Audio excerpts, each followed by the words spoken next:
कभी कभी उपासक फंस जाता है। सामने वाले को प्रसन्न करने की चेष्टा में कभी कभी उपासना में बाधा खड़ी हो जाती है। ये कैसे संतुष्ट होगा? ये बहुत बड़ी कमी है। इसी को कहा गया है दया बिना साधु कसाई, और दया करी तो आफत आई। सामने वाले को परमार्थ का उपदेश करके दूर हट जाना चाहिए। वो पकड़े परमार्थ को तब तो उसको निकाला जा सकता है, और यदि कहीं कि इसको संतुष्ट करके निकाला जाए तो वो कभी संतुष्ट नहीं हो सकता। ऐसी नीच वृत्ति होती है। जितना आप उसको निकालने की चेष्टा करेंगे उतना ही वो आपको दलदल में धंसाता जाएगा। ये प्रकृति का सिद्धांत है, इसलिए उपासक को निरपेक्ष रहना चाहिए, किसी की अपेक्षा नहीं रखनी चाहिए। ये अनुभूत बात कह रहे हैं। जो संतों से अनुभूत है वही हृदय में अनुभव में आता है। उपासक को यदि कभी ऐसा अवसर मिले कि किसी को भगवत मार्ग में बढ़ाना है तो वो ये ध्यान रखे कि हमें अपने को बचा करके इसको निकालना है। कहीं उसके मन की संतुष्टता के द्वारा हम परमार्थ निरूपण करेंगे तो वो कभी नहीं निकल पाएगा, क्योंकि उसका मन ये समझ जाएगा कि हमारे अनुकूलता को लेकर ये विचारवान है, हमारी अनुकूलता के लिए, बस वो आपको रौंद देगा। और परमार्थ का उपदेश दिया और निरपेक्ष हो गए और वो आप पर आसक्त होता चला जा रहा है, वो निकल जाएगा। त्रुटि यही हो जाती है उपासक से कि इसको कैसे संतुष्ट करूं, वहीं उसका पतन हो जाता है। पतन अपने आराध्य देव का चिंतन छोड़कर मांस के लोथड़े शरीरों का चिंतन होने लगता है। ये कैसे राजी रहे, वो कैसे राजी रहे, परिवार कैसे राजी रहे, भगत कैसे राजी रहे। निकले थे हरि को राजी करने के लिए और हो गया प्रपंच को राजी करना। ये बहुत सूक्ष्म बात है। ये शास्त्र सम्मत और हृदय सम्मत बात है, दोनों की अनुभूति। यदि भगवत मार्ग में आगे बढ़ना है तो किसी को संतुष्ट करने का भाव खत्म कर दे। शास्त्र सम्मत उपदेश है, पकड़ना है पकड़ो, नहीं पकड़ना है तो डूबो।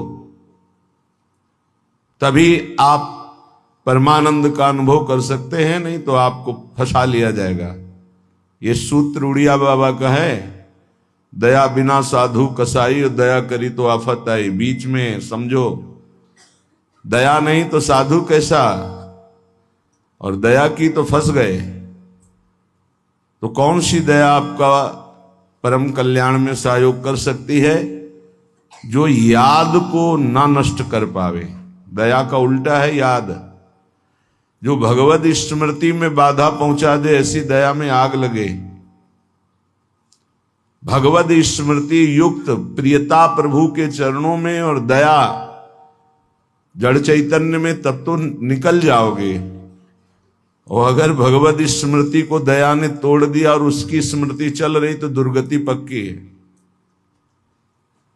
हिरण में इतनी स्मृति आ गई कि हरि स्मृति गई तो अगला जन्म ऐसे महापुरुष का पशु रूप में हो गया, मृग रूप में। तो बहुत सावधानी का ये परमार्थ मार्ग है। कभी कभी दया में चूक हो जाती है। ये दया बहुत बड़ी दैवी संपदा है, कोई साधारण नहीं है। महापुरुष अपने कल्याण की बात ना देखते हुए सामने वाले का कैसे मंगल हो, इस बात पर विचार युक्त रहते हैं। पर साधक को बहुत सावधान रहना चाहिए। इस दया रूपी सद्गुण से बचना चाहिए। ध्यान से इसको पकड़ लीजिए। दया रूपी सद्गुण से बचना चाहिए जब तक भगवत प्राप्ति ना हो जाए। दूर से दया का भाव, दूर से हृदय में कहीं इसका भाव प्रवेश हो गया कि इस पर दया करनी है, हम बड़े दयालु हैं, तो फंसा फंसाया है। भजन करने से हृदय बड़ा द्रवित हो जाता है। द्रवित हृदय में करुणा और दया की लहरें उठती रहती हैं। उसको लगता है क्या दे दूं, क्या कर दूं, कैसे ये भगवान में लग जाए। अच्छी बात है, पर व्यवहार में ये तुम्हारी बात कोई जान गया कि तुम इतने दयालु हो तो दुरुपयोग कर देगा, तुम्हारी इस दया का दुरुपयोग हो जाएगा। बहुत अच्छे से इसको समझ के बोल रहे हैं। इसलिए चाहे गृहस्थ हो चाहे विरक्त हो, यदि भगवत प्राप्ति करनी है तो दया रूपी सद्गुण को हृदय में दबा दो। बाहर से निरपेक्ष और उदासीन रहो। जब कभी भगवान ऐसी सामर्थ्य दें तो निरपेक्ष होकर के उससे कोई आसक्ति न रखते हुए उपदेश कर दिया और दूरी बनाए। नजदीकी बनाया तो फंसे, ये ऐसे है प्रपंची। नजदीकी बनाया तो फंसे, और फंसे तो तुम्हारी निंदा ये करेंगे, तुम्हारे ही विपरीत चलेंगे। बहुत सावधान। जैसे डूबने वाले को बचाने वाला जाए और चतुर तैराक ना हो, चतुर इसलिए कि अपने को बचा ले, तैराक इसलिए कि उसको भी निकाल ले, तो डूबने वाला पहला काम करता है बचाने वाले को डुबोता है और ऊपर उठ के सांस लेना चाहता है। बस ऐसे ही भव समुद्र में, प्रपंच में कामी क्रोधी लोभी ऐसे जो जन डूबे हुए हैं, साधु का कर्तव्य है उनको निकालना, पर परम प्रवीणता पूर्वक अपने को बचाते हुए, नहीं तो पक्का डूब जाएगा। पक्का अनुभव की बात है। संतों की जो बातें होती वो छाती की बातें होती, पढ़ी लिखी बातों में उतना प्रभाव नहीं पड़ता जितना हृदय की अनुभूत बातों पर पड़ता है। फिर अनुभव होगा कि बड़ा इष्ट कठोर है, वो हमारी रक्षा नहीं की, हमको बचाया नहीं, हम संकट में फंस गए। तो इष्ट शास्त्रों में संतों के रूप में, गुरुदेव के रूप में उपदेश करते हैं। निरपेक्षम मुनिम शांतम निर्वैरम समदर्शनम।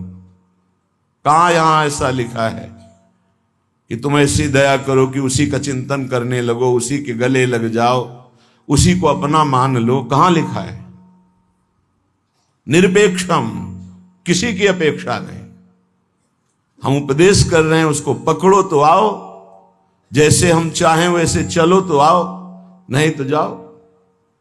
भगवान का ही सब बनाया हुआ खेल है, भोगो खेलो, नरक जाओ स्वर्ग जाओ, तुम्हारी रुचि। अगर मुक्त होना चाहते हो तो आज्ञा का पालन करो, निरपेक्ष रहे। निरपेक्षम मुनिम, मननशील, एक क्षण भी अपने प्रभु को ना छोड़े। इस संसार का सूत्र है। यदि आप निरपेक्ष रहे तो आपकी चरण धूल माथे पे चढ़ाएगा और आपकी आज्ञा का पालन करेगा। और यदि आपने दुलार कर दिया, उसको अपेक्षा कि ये भगवान को प्राप्त हो, ऐसी चेष्टा करके दुलार कर दिया, तो वो तुम्हारी बात को रौंद देगा। सामने वाला यदि अपना परिवर्तन नहीं चाहता तो पूरा जीवन संग दे दो तो भी उसका परिवर्तन नहीं होने वाला।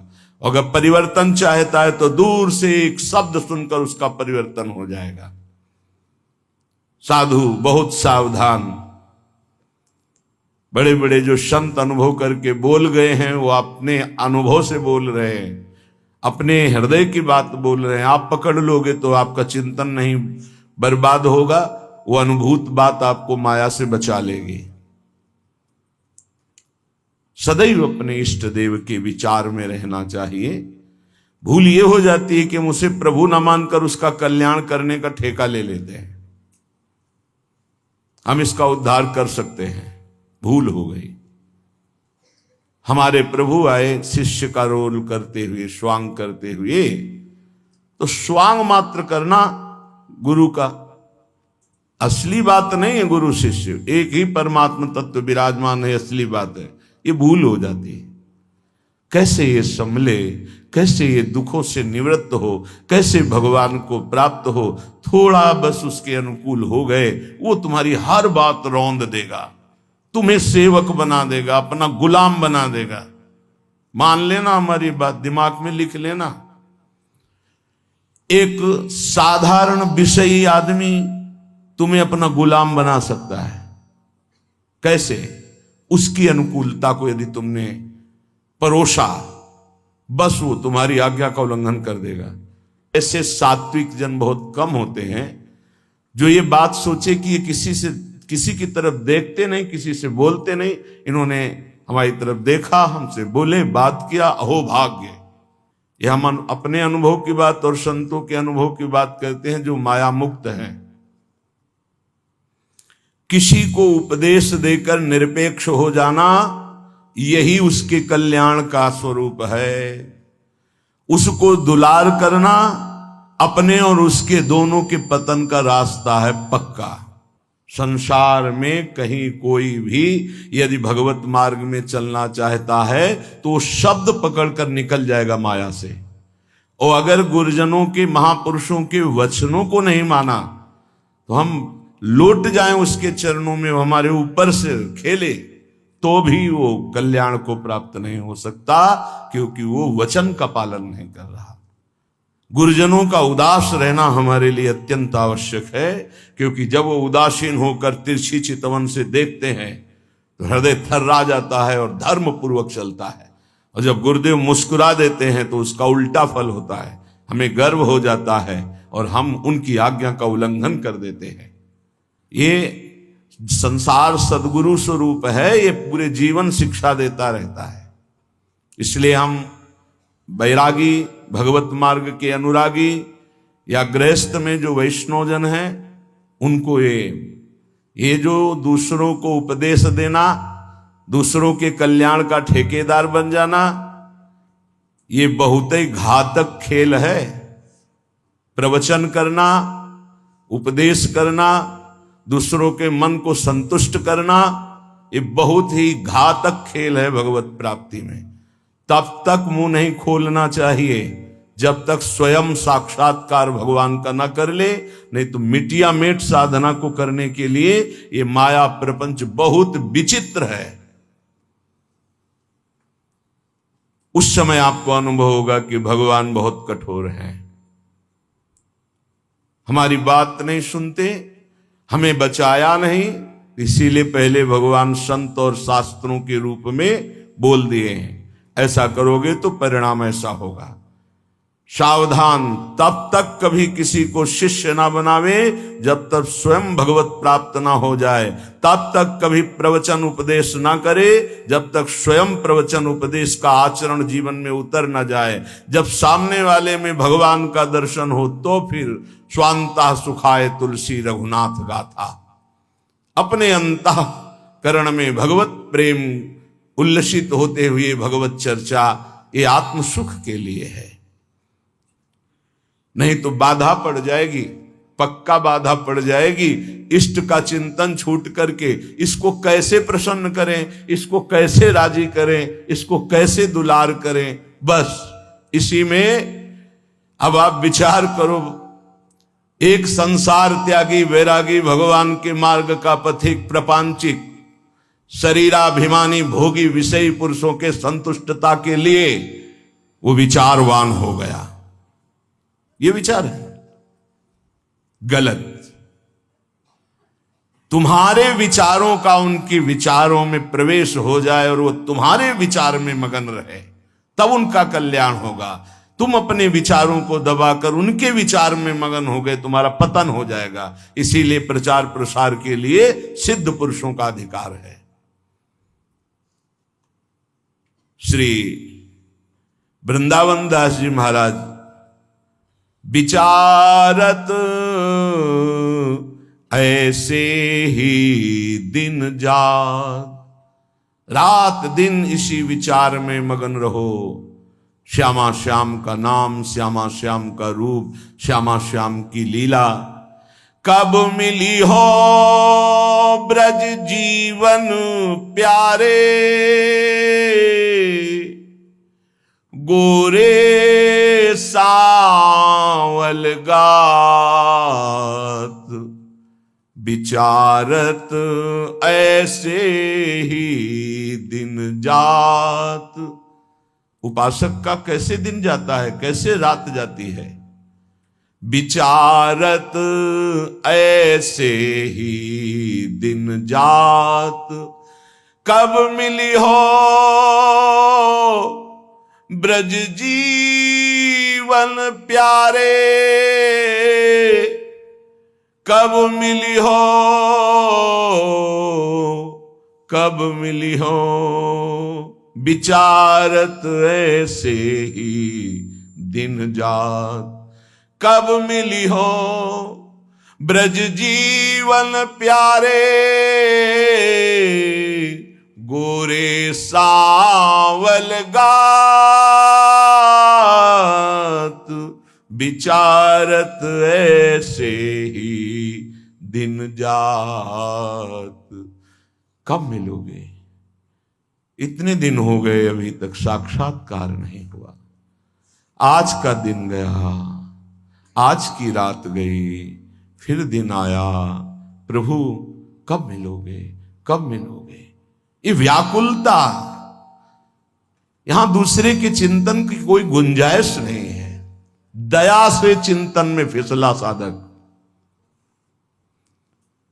ये हिरण का बच्चा मर जाएगा अगर हम इसकी रक्षा नहीं करेंगे, चलो ठीक, बाहर निकाल लिया, अब इसका पालन पोषण करना, चलो ये भी ठीक, 10-5 दिन में छोड़ देते, नहीं, गले लगा लिया, अगला जन्म हिरण का हो गया। बहुत बुरी तरह साधक दया में फंस जाता है, आसपास ऐसा जाल बिछ जाता है कि निकलना मुश्किल हो जाता है। दया से बहुत बचो, ये भागवतिक सद्गुण है, आता है हृदय में, द्रवित होता है हृदय। जहां दूसरों का चिंतन हुआ तहां चिंतन अपना बदल जाता है। फिर क्या होता है? कहिबे में नियरे से लागत, सपन्यों नहीं दर्शात, अब कछु निठुर भय या जुग में, ताते मन पछतात, विचारत ऐसे ही दिन जात। वो बातें तो प्रभु की करता है, लेकिन ऐसा अनुभव में नहीं है, बहुत दूर प्रभु होते हैं। कहिबे में नियरे से लागत, सपन्यों नहीं दर्शात, स्वप्न में भी प्रभु नहीं आते। क्यों? गजब की बात है, साधक जीवन भर चिंतन को संभालता रहता है, दूसरे पर दया करके वो अपने कीमती चिंतन को दे दिया है, वो समझ नहीं पाता क्या हमारे से इनको मिल रहा है। इन्होंने अमोघ चिंतन छोड़ करके मुझे अपना लिया, मेरा चिंतन करते हैं, मेरे दोषों को मेरे सामने रखते हैं, मेरे को अपना मानते हैं, इसलिए प्राण न्यौछावर हो जाने चाहिए। लेकिन नहीं, वो प्राण ले लेगा उसके, अगर ऐसी गलती की कोई उपासक। निज अनुभव ये कहो खगेसा, वो तुम्हारे प्राण ले लेगा, वो तुम्हारी जीवन भर की चिंतन वृत्ति को रौंद देगा यदि तुमने दया कर दिया। इस बात को समझ लेना। संतों का संग क्यों सुना जाता है? शास्त्रों में वही सब लिखा है, उसको अपने अनुभव से डुबो कर बोलते हैं। कहिबे में नियरे से लागत, सपने हूं नहीं दर्शात। अब करो प्रवचन। हृदय में आश्रय दूसरे का, चिंतन दूसरे का, संबंध दूसरे का, तो स्वप्न में भी आपके आराध्य देव नहीं झलकेंगे। फिर क्या हृदय कहेगा? अब कछु निठुर भय आ जुग में, ताते मन पछतात। अब भगवान भी नहीं सुनते, बहुत कठोर हो गए, हमें लगता है। इस युग में पहले बहुत जल्दी कृपा करते थे। हम आपको बताते हैं, कलयुग में सबसे जल्दी भगवान प्रसन्न होते हैं। ठाकुर जी को जब यशोदा मैया रस्सी से बांधती हैं तो रासलीला में दर्शन करवाते हैं कि मैया ने कसम धरवानी शुरू की कि बंध जा लाला, हर रस्सी 2 अंगुल छोटी। तो उनको पता है भगत बहुत प्यारे हैं, पहले तो बड़ी कसम खवाई निज भगवान के स्वरूपों की, नहीं बंधे। फिर सतयुग के भक्तों की, फिर त्रेता के, फिर द्वापर की, जो ही कहा कि तुम्हें कलयुग के भक्तों की शपथ से बन गए। क्यों? कलयुग में बहुत कम भक्त होते हैं, विशुद्ध भक्त भगवान की। हाँ, वृष्टि शारदी कहूं कहूं हुई, जैसे शारदीय वृष्टि कहीं कहीं होती है, ऐसी भगवान की भक्ति विशुद्ध भक्ति। विशुद्ध भक्ति में मिलावट, नाटक, दंभ, पाखंड, दिखावा, ये सब नहीं। केवल एक प्रभु से अपनापन, बहुत कम, तत्काल बन गए भगवान। कलयुग के भक्तों की जीव शपथ दी भगवान, ऐसा रासलीला में दर्शन कराते। कलयुग में बहुत जल्दी भगवान का साक्षात्कार होता है, पर बड़ा कठिन है अपने मन को समेटकर प्रभु में लगाना। करुणा निधि के ही भांति कहावो, सुनत नहीं सकुचार। एक बात मान लेना, हमारे प्रभु तक आवाज उसी की पहुंचती जिसका केवल प्रभु से संबंध है।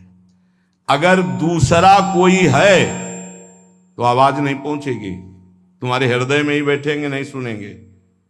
आवाज पहुंचती है जब केवल प्रभु रहते। जैसे द्रौपदी जी, जब तक कोई और था, अपना बल था, तो आवाज नहीं निकली।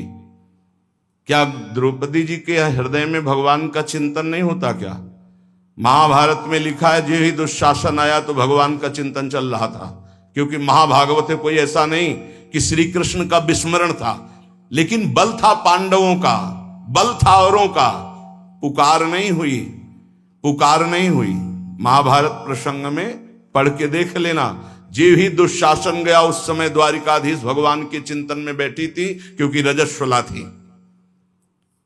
बल था कि ये सभा में ले जाएगा, 5 पति हैं, भीष्म आदि महापुरुष, आश्रय अन्य होने के कारण वो केवल अंदर चिंतन चल रहा था, पुकार नहीं हुई थी। बहुत सावधानी से समझने का विषय। जब सब बल छूट गया तब उन्हीं का जो हृदय में चिंतन हो रहा था, जो ही पुकार हुआ तो चमत्कार हो गया, वस्त्रावतार भगवान का हो गया। इसलिए करुणानिधि हैं, पर वो सुनेंगे नहीं जब तक आपका कोई और है। ये बहुत जल्दी फोन नंबर लग जाता है हमारे ठाकुर जी से। नंबर है एक, बस एक। मेरे तो गिरधर गोपाल, दूसरों न कोई। बात कर लो, सब डिलीट करो।